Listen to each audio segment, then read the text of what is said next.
हाय बच्चा लोग, good morning. क्या हाल चाल है आप सबके। देखो, आज हम करने जा रहे हैं एक्सरसाइज 3.1 का क्वेश्चन नंबर 6। क्या कहता है कि आपको एक इक्वेशन दे रखा है। क्या दे रखा है? 2x plus 3y minus 8 equals to 0। ठीक है, और आपसे क्या कहा कि एक और इक्वेशन लिखना है आपको, राइट अनदर इक्वेशन। ऐसा क्या कि जिसमें कि जब दोनों का रिलेशन निकले। देखो, ये एक इक्वेशन, इसको आप ऐसे मान सकते हो, a1x plus b1y plus c1 equals to 0। अब आपसे कह रहा है कि एक दूसरा इक्वेशन लिखिए, यानी कि a2x plus b2y plus c2 equals to 0। ऐसा इक्वेशन लिखिए कि उन दोनों के बीच का जो रिलेशन निकले वो इंटरसेक्टिंग लाइंस वाला निकले, पहला केस। दूसरा केस पैरेलल लाइन निकले, और तीसरा केस कोइंसिडेंट लाइन निकले। मतलब करना क्या है हमें, देखो पहला क्या कहा कि इंटरसेक्टिंग लाइन। अगर आप ये टेबल देखो तो इंटरसेक्टिंग लाइन देखो यहाँ पर है ना, ये देखो जहाँ पे मैं अंडरलाइन कर रहा हूँ। तो इसका सिचुएशन क्या बनता है कि a1/a2 not equal to b1/b2 होना चाहिए। तो फॉर इंटरसेक्टिंग लाइन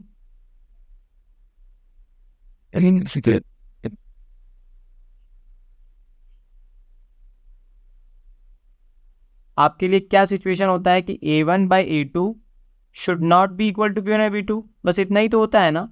तो बस यही हमारा काम है। देखो a1 हमारे पास क्या है 2, a2 कुछ मान लेते, a2 को 3 मान लो, x लगा दो, प्लस देखो यहाँ क्या है 3y है, यहाँ b2 की जगह 2y कर दो, और c2 की जगह जो लगाना प्लस 9 लगा दो, इक्वल्स टू 0। देखो तो चेक करके a1 कितना है आपके पास 2, a2 कितना है आपके पास 3, b1 कितना है आपके पास देखो 3,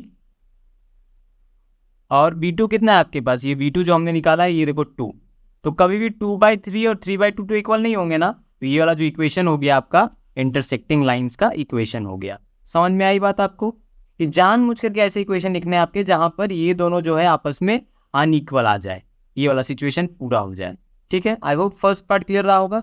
सेकेंड, पैरेलल लाइन का केस। पैरेलल लाइन का केस क्या होता है, देखो जहां मैं अंडरलाइन कर रहा हूँ वहां पे देखो कि पहला दो इक्वल होना चाहिए, यानी a1/a2 इक्वल्स टू b1/b2 होना चाहिए, लेकिन तीसरा वाला इक्वल नहीं होना चाहिए। चलो बनाया जाए।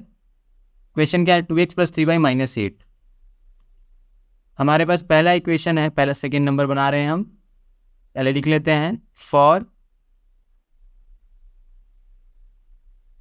पैरेलल लाइंस क्या सिचुएशन होती है कि a1/a2 equals to b1/b2 but not equal to c1/c2। यही होता है ना। अब आपके पास पहला इक्वेशन जो दिया लिख लो 2x plus 3y minus 8। 2x plus 3y minus 8 equals to 0। ये पहला इक्वेशन हुआ। क्या हो गया ये a1x b1y plus c1 equals to 0। अब हमें दूसरा इक्वेशन लिखना है a2x plus b2y plus c2 equals to 0।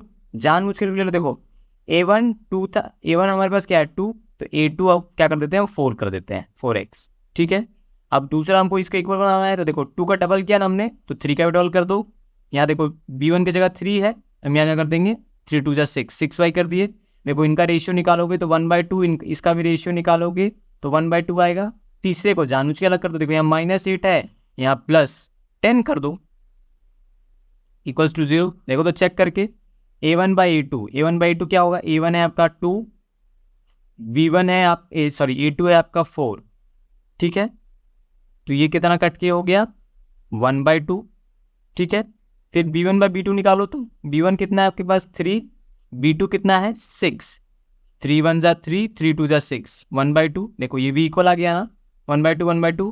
अब c1/c2 निकालते हैं। c1 कितना है आपके पास देखो -8, और c2 कितना है आपके पास +10, 2 4 जा 8, 2 5 जा 10 इक्वल्स टू -4/5।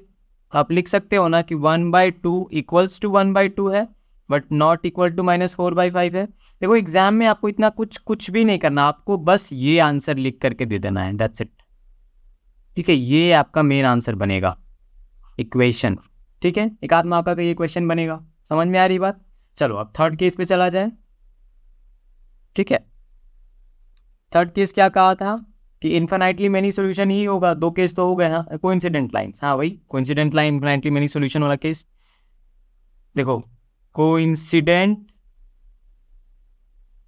लाइन्स के लिए आपके पास सिचुएशन क्या होती है कि A1/A2 equals to B1/B2 equals to C1/C2 होता है, यही होता है ना, ठीक है।